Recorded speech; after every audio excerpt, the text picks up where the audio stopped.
Hey all you Notch 6 listeners, before we get to this special episode of Notch 6 from the LCCA convention in Indianapolis, Indiana, I wanted to tell you about two things real quick. Number one, the Madison Poster Company, which is offering the large Lionel dealer poster recreations. Well, we have a new product for you. We have a smaller version of our D145 dealer display poster that just went on sale at madisonposter.com. A much smaller, more affordable version of this poster. It's $99 and it's available at madisonposter.com right now. Go check it out. The other thing I wanted to tell you about is Madison Hardware t-shirts. We mentioned this in the last episode and they are now available for ordering until July 29th only. So you only have a few more days to get your Madison Hardware t-shirt. Part of the proceeds will be donated to the LCCA to help fund activities within the LCCA for kids.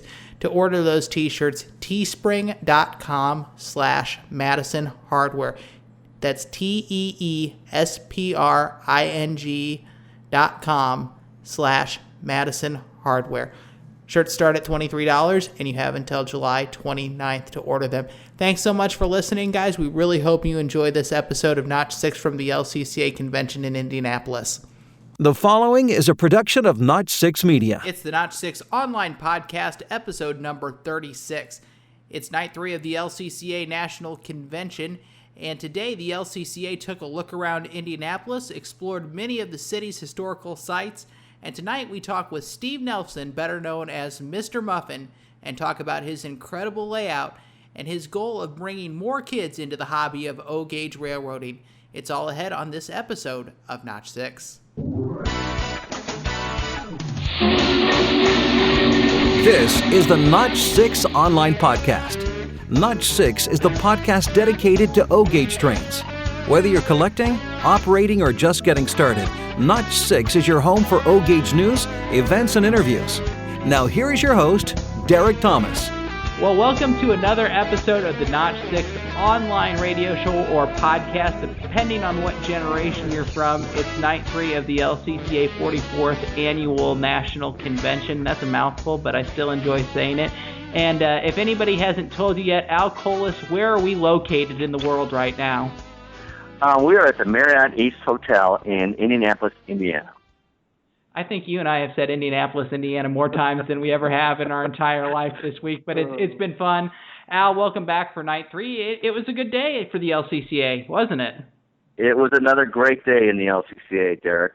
And again, thank you again for having us on the program. We're excited to be here. Our members are having fun, and we're getting an opportunity to experience the Indianapolis area and the surrounding and the community and the people of Indianapolis. The hotel hospitality that our members have been receiving at the Marriott East has just been phenomenal. I think it's just good Midwest, genuine, good people. Yeah, and we've got two themes we're going to hone in on tonight. Number one, we're going to talk about the fact that the LCCA conventions aren't just about coming to run trains. The LCCA takes you out and shows you the fabric of the city. And then our special guest on the program tonight is Steve Nelson, better known as Mr. Muffin to many of his friends and people who enjoy running trains. And we're going to talk to Steve a little bit later in the show, and he's going to tell us about his amazing layout that, I tell you what, Al, you've seen it, I've seen it. This layout in store, I think, proves how selling trains should be done. It's a layout first, it's a store second, and so we're going to talk to Steve in a little bit. But let's talk about what happened today. Three great tours went on today, and then another big one coming up tonight. Tell me about the tours out in Indianapolis this morning. Well, thank you, Derek. As you know, we have men and women that are here visiting. So the theme for this convention has been kind of planes, trains, history, and sports. That's what our guys like. We had an Indianapolis sports tour this afternoon. Members got to see the largest high school gymnasium in the country with a capacity like 7,200 people. We went and saw the Lucas Oil Stadium, the NCAA Hall of Champions, the Indiana Basketball Hall of Fame. And, of course, you can't go to Indianapolis without going to the Indianapolis Motor Speedway, the home of the Indy 500 and the upcoming Firecracker 400, right? And yeah, I think it's the Crown Royal 400 at the Brickyard. They change the name about every year now, and I think that's the official name this year. Great. So that was a sports-related tour. Our members just loved it. They had a great time. And then and more on the cultural side, we had a tour where we saw the historical sites. We went to Monument Circle, the state capitol, the Scottish Rites Cathedral, the city market, Circle Center Mall, and again, they had a chance to go see the Motor Speedway Museum and the Motor Speedway. So that was a chance to experience the city. As you know, Derek, we try to have something for the whole family to enjoy. If you like sports, you like trains, you like to museums, experience that, that's what we offer. And then we had a planes, trains, and cars tour today, and so that was the aerospace industry. We got two people got to tour a facility where they're restoring the old World War II vintage airplanes and everything. So planes, trains, and automobiles, that's what today was about. That was what we did during the day. Then in the evening, our guys are going out to the Children's Museum of Indianapolis for an evening with trains and dinosaurs. So that's something that we're really excited about. As you know, we're making a concerted effort to get the kids involved. Like you were alluding to earlier, at Mr. Muffins, we've had numerous special events in the past, and we're planning to have a lot more activities at Mr. Muffins in Carmel. So, we want to get things for the kids to get involved with. But this museum is not just dedicated to kids. It's geared towards people of all ages. It's very interesting, very exciting, and that's going to be another fun evening event. So, again, it's just we're getting a taste of Indianapolis. Absolutely. And I want to hone in on the Indianapolis Children's Museum for a second and really drive home the point about how special this museum is. The Indianapolis Children's Museum is billed as one of the best children's museums in the country. And the reason that is because you're right, it's not just geared towards kids. You can be an adult and walk into this museum and go, wow, and you learn so many things. And one of the things, the train collection at the Indianapolis Children's Museum, and growing up in Indiana here, actually the first large Lionel collection that I was ever exposed to was at the Indianapolis Children's Museum, and that's the first time I ever saw a 1957 girl set was at the Indianapolis Children's Museum. And so the train collection there is incredible, but everything else this museum does is first rate. And for the LCCA members to have the opportunity to really have the museum basically to themselves for 4.5 hours is incredible. And I think it's just another reason that you're right. The LCCA is doing something for the entire family. These are the kind of events that you can bring your wife and kids to and not have to pay dearly for it the rest of the year and make up favors. Yes, dear.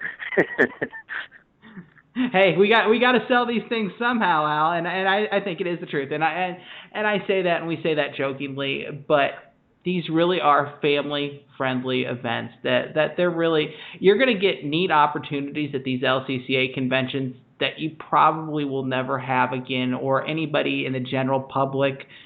They're very hard to come by, some of the opportunities. Another great example, at the end of the week, a tour that sold out in less than 36 hours, a chance to tour the Amtrak Beach Grove facility, which, basically, and we've joked about this in other shows, unless you're hopping the fence, you're not getting in unless you're an employee. And so, just some amazing opportunities this week. And it's just neat that there's something for everybody.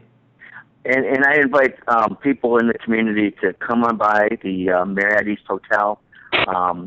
We're there all week long. Lionel has brought their layouts, their interactive displays, Lion Chief sets, Lion Chief Plus sets, the Legacy system. Come on down and play with the trains. Roger Farkas of TW Trainworks has brought his modular layout there. And again, it's hands-on, interactive. People that have been coming in from different conventions are drawn to this Lionel layout and display. It's very impressive, but it's not intimidating, or it's just inviting, and it's hands-on, and it's fun. Something fun I want to talk to you about, and I can't remember if you saw this happen last night. You may have, yeah, I think you may have seen this for a second. One of the neat things about these conventions and being in such a public space is the LCCA inadvertently touches the lives of people who may have never been exposed to this hobby before. We were in the lobby, and I had just finished editing last night's show, and we had a group of kids come into the lobby that clearly weren't with the LCCA group and just were fascinated by the layout. And it's one of those things that, you get a chance to offer somebody a Lion Chief remote and let them run a toy train for probably what's the first time in their life. And so it's just neat that as members of this hobby, we have a chance to interact with a public that we may never get a chance to interact with if we had been in a closed space. Yes. Derek, as you know, the purpose of our club is to promote and foster an interest in Lionel trains specifically and toy trains in general. And we take that very serious. We walk the talk. And it's something, I swear to God, I think we receive more than we give. But when you give a child an opportunity, or even a parent an opportunity to put the Lionel remote control unit in their hand and to have control over the trains, and their eyes light up and they're smiling, it makes you feel good inside. That's what I call the magic of Lionel trains. I love it. And you'll hear a little bit more of that here in just a few minutes when we talk to Steve Nelson, because I tell you what, Steve is one of the prime examples of how do you get kids into this hobby, and Steve has some really interesting comments about kids and the fact that they get toy trains. And I think that's something as maybe experienced members of the hobby that we take for granted. And these kids get it. And maybe that's something we need to give them more credit for. And I personally think Mr. Muffins, Steve and Liz Nelson, they get it. I think Mr. Muffins Train Store should serve as a role model for every train store in the country. It's creating an experience, and it's an involvement with the community. It's a community experience, and again, it's the whole family. It's obviously we're not here to alienate our core members, the collectors. We're collectors and operators, but we have to reach out, and we have to introduce the hobby to new people. And that's what Mr. Muffin's doing, that's what the LCCA is doing, and that's what Lionel is doing. Yeah, and now we're going to completely switch gears for a second. One more thing before we go tonight. The trash talking is reaching a fever pitch. The trash talking is just getting completely out of hand for this fast track layout competition that is coming up on Friday afternoon. I don't know if we've ever hyped a track building competition as much as we've hyped this track building competition. What are your thoughts? Well, I don't know if you know it, but Lionel threw down the gauntlet, and the LCCA graciously accepted the challenge, and we're up for it. All I know is that Megan is not in town yet, so I don't know if she's afraid of us. She may be chickening out. I'm not sure yet. But Mike Reagan and I, we've been going at it all day down at the Lionel layout. We've been posting things. There's a lot of trash. But talk is cheap, and so is Alcoa's. And we're going to be there on Friday. We are going to be there on Friday, and we are going to kick some butt. I tell you what, and tell everybody what is at stake here besides your pride. Well, Dennis DeVito, our current president, has this wager that the winning team was going to win Lionel's Golden L Logo Award. The second place team will be at the Saturday evening banquet, and they're going to have to lead the group in the in a dance, the locomotion dance. So, and I don't know if anybody's seen it, but we can't dance.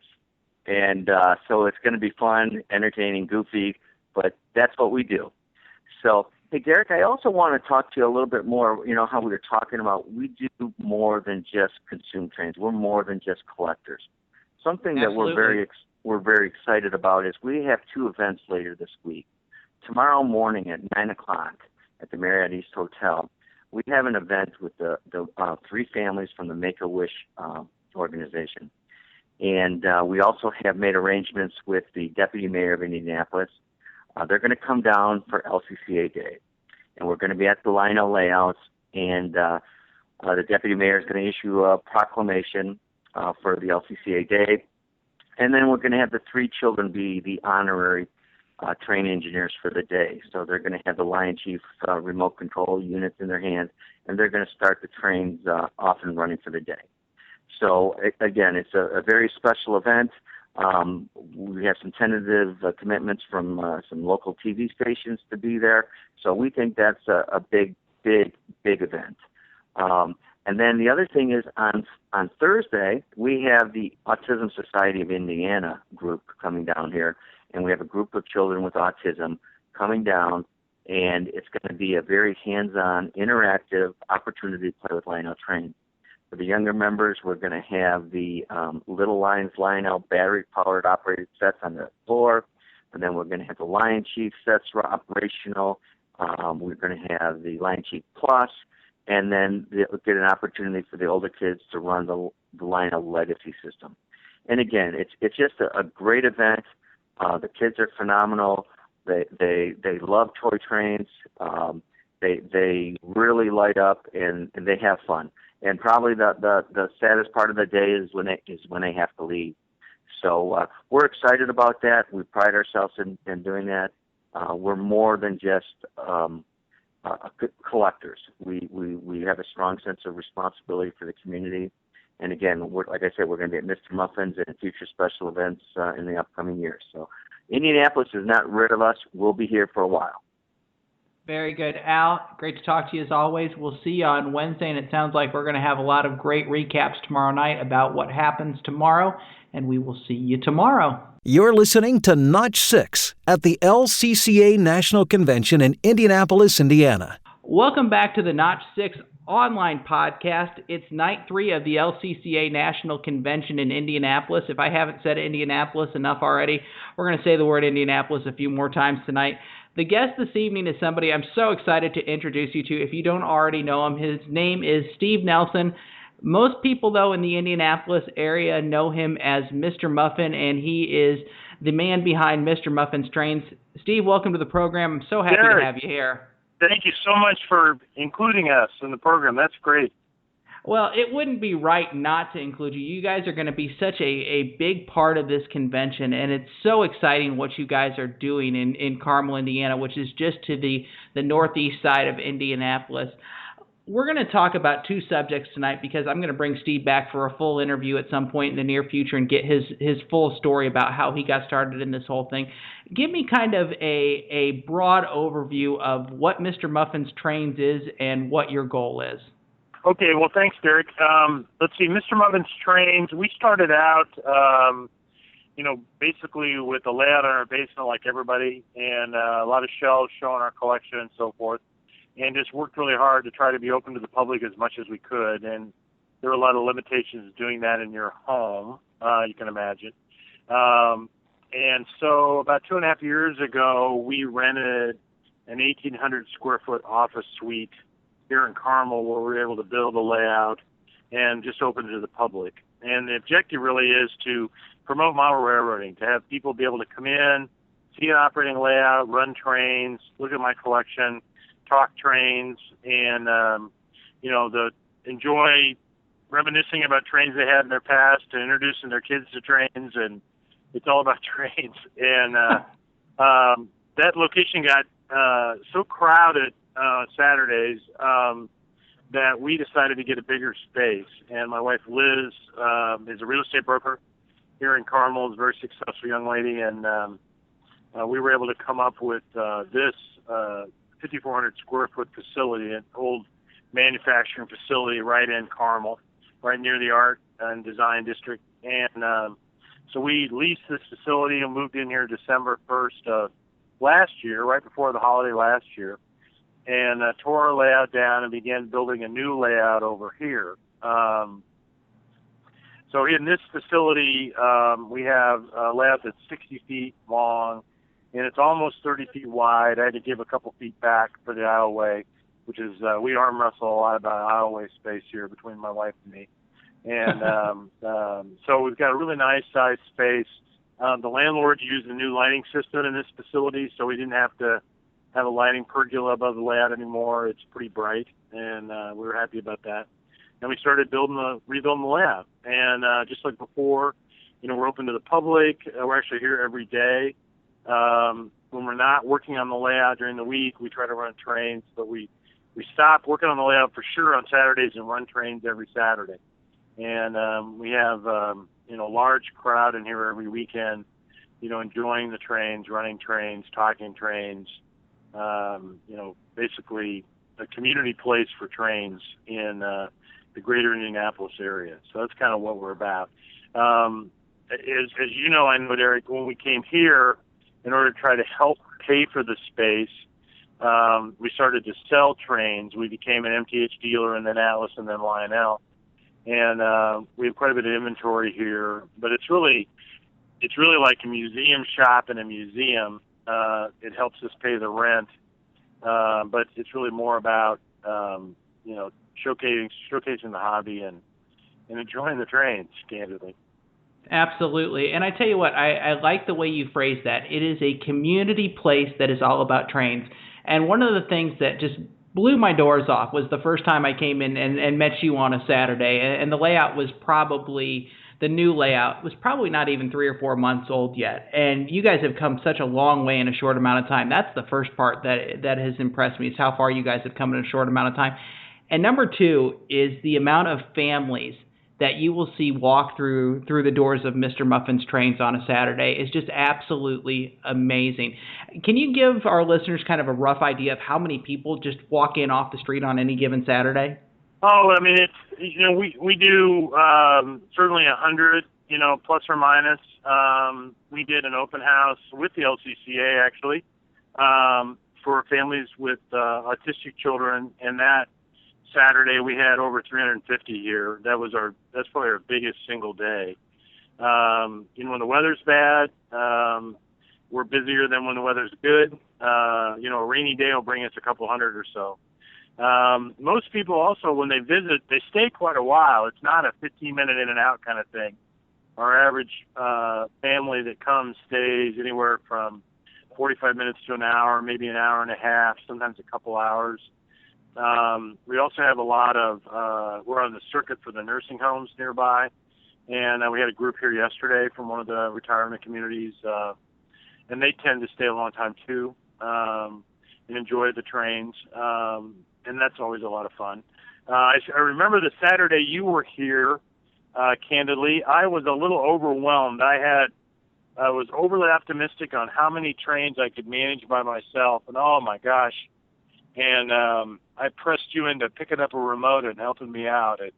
Between the two of us, I don't know, we ran 20-some trains successfully, for 6 hours. And, thank God you were here. I would have spent the whole day picking parts up off the floor if you hadn't showed up. So it was great to have somebody in the building that knew how to run TMCC and how to run DCS to give me some help. And this weekend, we'll have a number of volunteers here helping me run trains. We're going to try to put more on the track and run a bunch with the LCCA folks in town. So, but it's always great to have a volunteer come in that says, hey, I can help you run trains and pick up a loop or two and help us run trains. We like, my wife says I'm a little piggy, but I like to run, a number of trains on the same track, and that, as can be a challenge. You got to keep your eyes on what's going on, and so a derailment doesn't look like a bunch of elephants falling into each other. So Roger Farkich visited with us Saturday night. It was really great to have him, and I was so excited that Roger was here. I started the trains in reverse order, and we had a huge pile up, and Roger took a moment to tell me it's always good to start the first trade first, then the second trade, then the third trade. So now I've learned a lot from Roger already. It was good advice. But having help running trains is a great thing, and we welcome LCCA members and TCA members to lend a hand when they're in the building. Absolutely. Right now, while we're doing this interview, you might be like knowing that Ed Boyle's in the building, and he is assisting a young man with an old Lionel ZW. I think I saw him when I walked up here with a Phillips screwdriver, helping a young man get an old ZW working. So.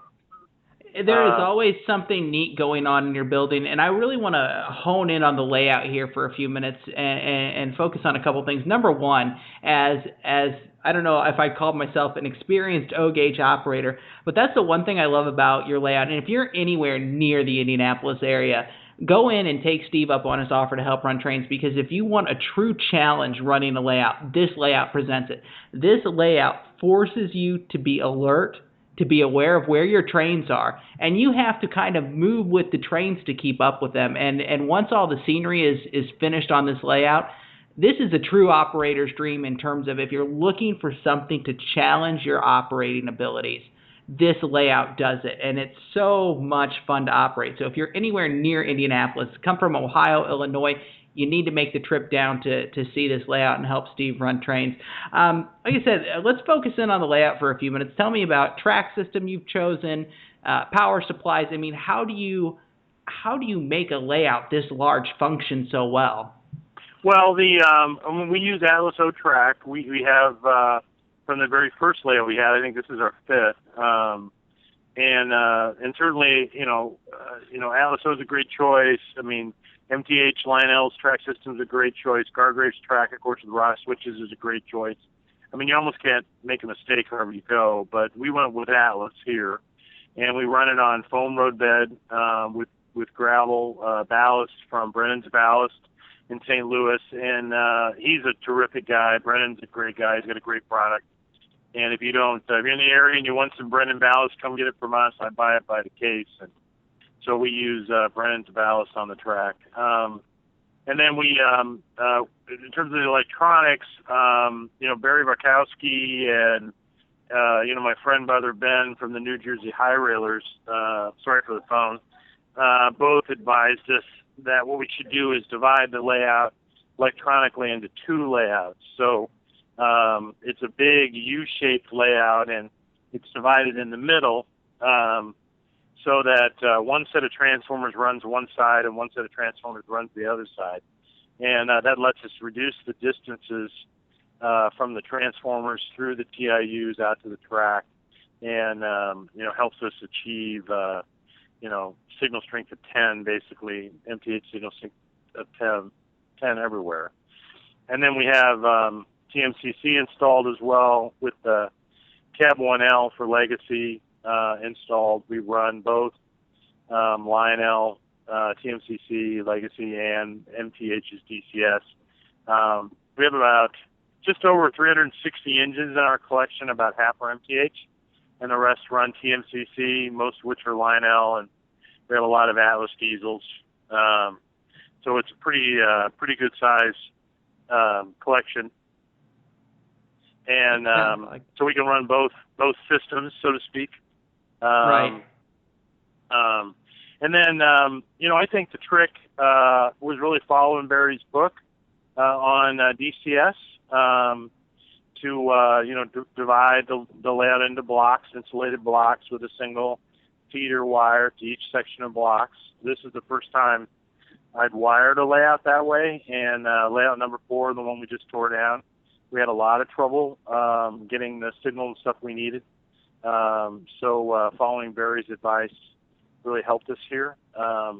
It's amazing to me, with that many TIUs and so forth, how easily everything comes up. I mean, you hit the button and the engine comes up, and we're ready to go. Obviously, the TMCC stuff is very straightforward to run.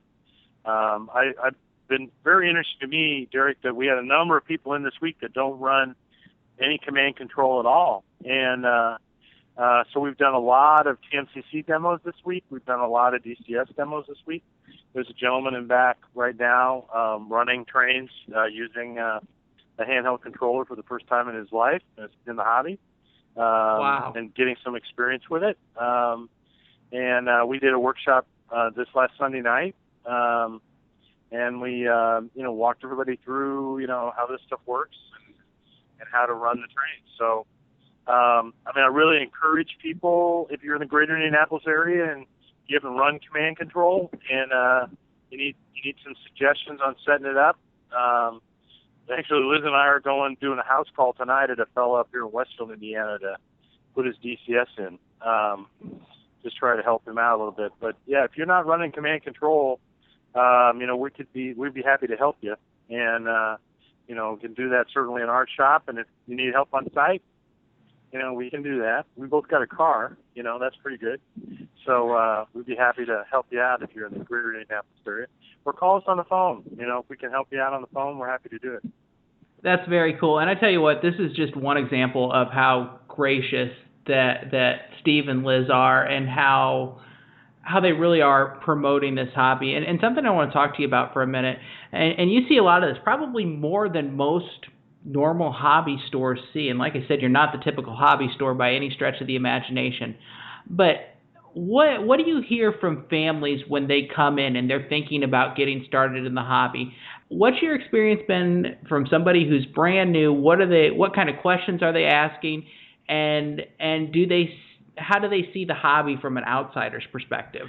Well, I mean, the first thing I would like to share with you is you would absolutely be amazed at how many little people really get trains. I mean, they know a diesel, they know a steamer, they know a cab forward, they know a camelback, they know the wheel configurations. It's amazing to me. You get a 6-year-old in there telling you that this tender is an oil tender. I mean, really? And there's a lot of kids. I mean, it's almost as prevalent as their understanding of dinosaurs. And so I don't know where they get it, whether this is Thomas the Tank or, I mean, a lot of them watch videos online, but they come in with an understanding, that I'm really surprised about. And then most of the families, they want to start with a set, and and they want handheld control, and they want to add to it. They want to add track to it. I mean, pretty quickly. They want to have 2 main lines or 2 loops to run together.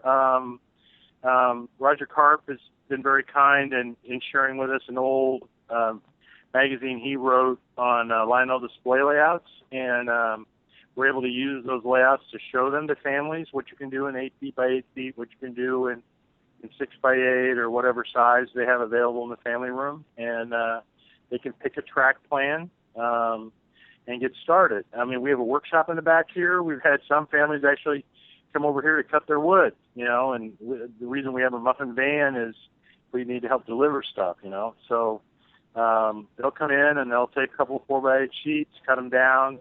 We'll build a 1x4 frame underneath it, take them home, put them on 2x4s, and they're up. And once they get that basic bench work in, then they start to implement one of the Lionel display layouts and, work on scenery, and just kind of how it goes. So a lot of them start with sets, and that's great. That's fine. And then pretty quickly expand the set. So it's the age-old tale of really selling trains hasn't changed a whole lot. It's the same basic concepts. And one of the things that I've talked with numerous people, and I think you guys do it best, is you get people interested in trains by showing them the possibilities. And this layout that you guys have created goes to basically the ends of the earth to show them the possibilities. It doesn't get much bigger than what you guys are doing in Carmel, and I think it's just absolutely amazing. Thank you. Well, it's fun. It's exciting when we have a small display layout that we use also to show trains, let people run them. Little people run them, and it's fun when somebody sees an engine on a set they're interested in. We can put it on the big layout. We can start it up. Run through the sounds. If they see the smoke and the lights, I mean, they love it. They're like, wow. And both manufacturers, the starter sets are very reasonable. It's a significant gift, but it's a very reasonable gift. We sell lots to grandparents. We have a big sign on the wall that says "Grandkids welcome, parents by appointment." We have a lot of grandkids, and our number one visitor is a grandmother with grandkids in tow. Interesting. And they'll buy a set. I mean, grandma will. They'll come in 3 times, they'll run the trains a little bit, and then they want a set and want to build a layout. So that's fine. And very neat. It's a lot of fun. One other thing I want to talk about, and you and I could talk for a long, long, long time, and I think we will in a future episode, so we'll wrap it up a little bit here. Tell me about some of the scenery highlights on this layout, because there are really I would say probably 5 or 6 main focal points on the layout. Tell me about some of the highlights of this giant layout. We really favor urban. We try to do a lot of stuff with urban. The back wall, which is about 30 feet across, is all building flats, urban city scene. They're tiered the way Mrs. Muffin did it.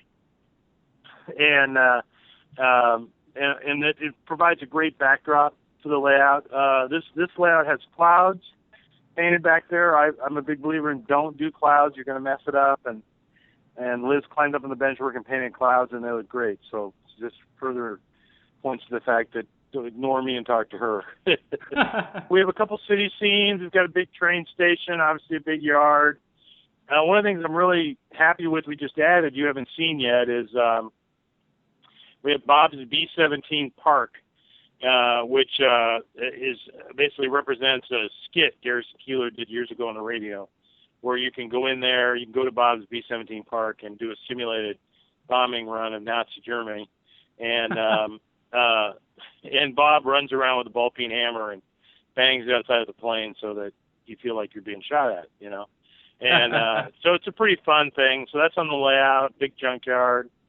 We just have lots of little individual vignettes, the coal mine, of course. I think since you were here, we put some of the mountains in, done some of the view blocks. You further have to kind of walk around to follow the train. They've got a few more tunnels, I think, than when you were here.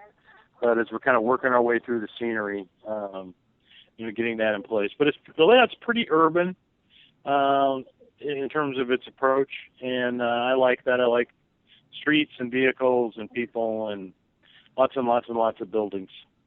Very, very good. Steve Nelson, better known as Mr. Muffins. Steve, for people who want more information on Mr. Muffins trains, where do they need to go to get information? Well, we certainly can go to our website, which is Mr. Muffins Trains. We're actually at .org because we're a long way from making money doing this. But if you go to MrMuffinsTrains.com, you end up in the same place. And it talks about the layout and our collection and so forth. We're happy to have you go there. We're also on Facebook, Mr. Muffins Trains. We have about 2,000 followers on Facebook, and that's pretty exciting. We also have some YouTube videos out there. If you search for Mr. Muffins Trains on YouTube, you'll see that. As Derek said, we're in Carmel, Indiana, 146 West Carmel Drive. We're surrounded by great restaurants. Some of the best restaurants in Indiana are in Carmel. So if you need a tenderloin or an incredible cheeseburger, this is a great place to come. It's gastronomically a good idea. And our phone number is 317-569-1999. And we hope that you'll come and visit us and help us run some trains. You'll see some kids that are pretty excited here. Very good. Steve Nelson, you have not heard the last of the man on this show because we're going to get back with you here really probably pretty soon, and we've got some other exciting things to talk about. But for now, thank you so much, Steve. If you guys are in the Carmel, Indiana area, you need to stop by and see this layout. It is probably one of, if not the biggest public layout in the Midwest, I would venture to guess. Steve, thanks so much for your time. We'll talk to you again soon. Thank you very much. Thanks for listening to Notch 6, the only podcast dedicated to O-gauge trains. You can find every episode on our website, notch6.com, or on iTunes and Stitcher. We'll see you again soon. Until then, be sure to keep it in Notch 6.